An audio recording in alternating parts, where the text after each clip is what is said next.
Welcome, everyone, to Wealth Management Today's YouTube channel. My name is Craig Iskowitz. I am CEO of Ezra Group. We're a management consulting firm in the fintech wealth management space. And with me is my good friend, Paul Ahern. Hi, Paul. Good morning, Craig. Glad to be here.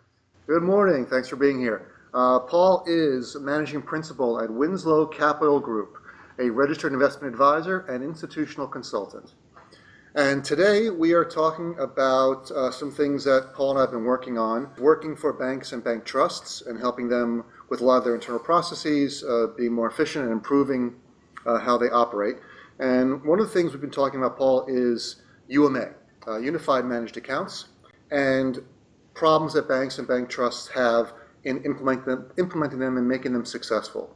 So in your experience, what are some of the things that are keeping banks and bank trusts from having success with their UMA programs? Banks typically implement UMAs or often implement UMAs only for a portion of their client base and treat it as just another product. Instead, they should be implementing UMA and making a commitment across their entire client base for 100% of their managed account business. In fact, better yet, for 100% of their not only managed accounts, but their custody business as well. By implementing it across their managed account and their custody business as well, does that give them a better buy-in across the organization? There's a simple reason for that, because there are redundant processes if a bank has more than one workflow. You can't serve two masters, and you can't serve really effectively more than one workflow if you're really trying to create scale in an organization. So how important is designing a repeatable process for having a successful UMA? Scale is the definition of a repeatable process that can be done at volume with a decreasing cost as, again, the volume increases.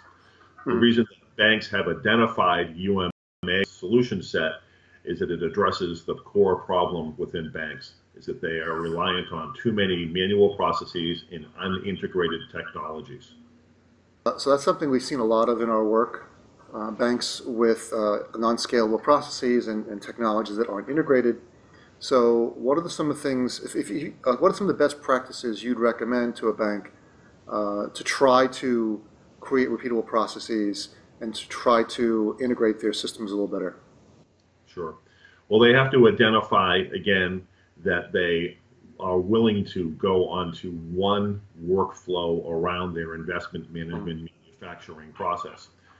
And I suppose they have to realize, in fact, that it is a manual process, a manufacturing process, rather, that they rely on the assembly and sourcing of outside third-party managers, internal proprietary disciplines, investment metrics, research, and they pull that all together against a client investor policy statement.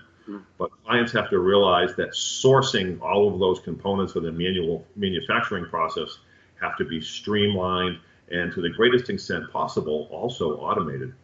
So can you give me an example of some metrics that banks can use to measure how they're moving towards efficient processes and better implementation of their unified managed account platform? Well, one obviously is cost, right? In terms of what are the aggregate cost of platforms that they're employing. If you look at UMA, those most often rely on the implementation of a turnkey asset management platform, a TAMP. And those TAMPs so often are a good replacement for many of the unintegrated technologies. In other words, you don't want to have redundancy, having a TAMP and then keeping all the technologies you now have in place. Ideally, your operating cost for your technology should drop. That's one metric, but we can talk about others. Operating technology cost is one metric. Yes. Another important one is in terms of the amount of clients or client accounts that an advisor or a portfolio manager can get his or her hands around and actually managed against an IPS. And also the time frame it takes to effectively manage them. We have many client banks before we start working with them that takes months, certainly weeks anyway, to go through an individual advisor's client base. After the implementation of a unified managed account environment, which really rests upon the effective use of an overlay technology, But after that implementation, usually clients can get their review of their client base done in something of one morning, maybe as little as 1 hour, but certainly no greater than one half day.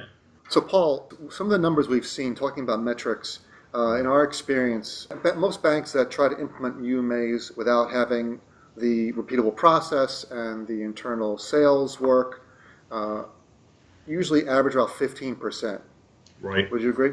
I do, right on point. Yeah. Which is very low and is not efficient and is almost a waste of the money that they spent to put in the UMA program on the technology. So what would you say with some of these best practices, the banks and bank trusts, where can they go? What's the upper numbers that they can get to by using some of these techniques? They should be targeting at least 70% of their client base in total. The way that a bank should touch, if you will, client assets should be through one scalable workflow, and that is the UMA workflow, but at least above 70%.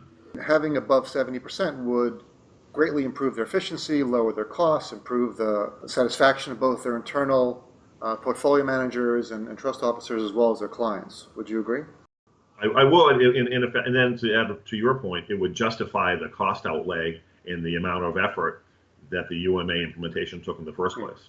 One of the things we've also seen, so we're talking about the TAMPs, turnkey asset management program platforms, and some of those would be like an Envestnet or Loring Ward or SEI.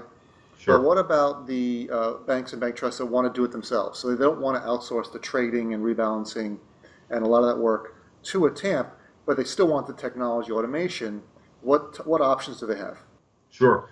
Using a point solution, either a standalone technology to help them scale the business, or even a combination of a la carte standalone technologies that can be sourced into the bank. And in fact, I'd argue that the bigger the bank, the more likely they are to use just that, a la carte technologies, rather than taking a bundled solution provider like a TAMP. So when you say a la carte, do you also mean the wealth management platforms like Fiserv or FolioDynamics or Vestmark? Exactly right. Exactly right. And those are all good solutions for banks and bank trusts who are looking to automate their UMAs and get some of these efficiency into their environment. That's right. All of those applications that you mentioned, have a different means of approaching this issue of scale, but they offer them, as you say, on a la carte standalone basis. A larger organization, actually any size organization, but larger organizations are more likely to reach in and take a solution, a standalone solution from one of these providers to help them address the issue of scale.